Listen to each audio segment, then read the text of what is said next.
بسم اللہ الرحمن الرحیم۔ السلام علیکم ورحمۃ اللہ وبرکاتہ۔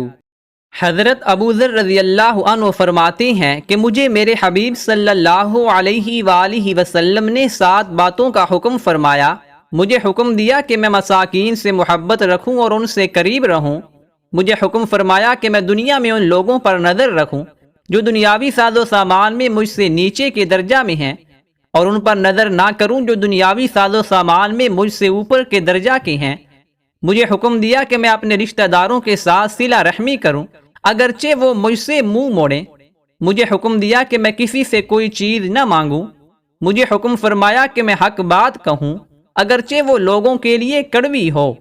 مجھے حکم فرمایا کہ میں اللہ تعالیٰ کے دین اور اس کے پیغام کو ظاہر کرنے میں کسی ملامت کرنے والے کی ملامت سے نہ ڈروں، اور مجھے حکم فرمایا کہ میں کثرت سے لا حول ولا قوت الا باللہ پڑھا کروں، کیونکہ یہ کلمہ اس خزانہ سے ہے جو عرش کے نیچے ہے۔ مطلب یہ ہے کہ جو آدمی اس کلمہ کو پڑھنے کا معمور رکھتا ہے اس کے لیے نہایت اعلیٰ مرتبہ کا اجر و ثواب محفوظ کر دیا جاتا ہے۔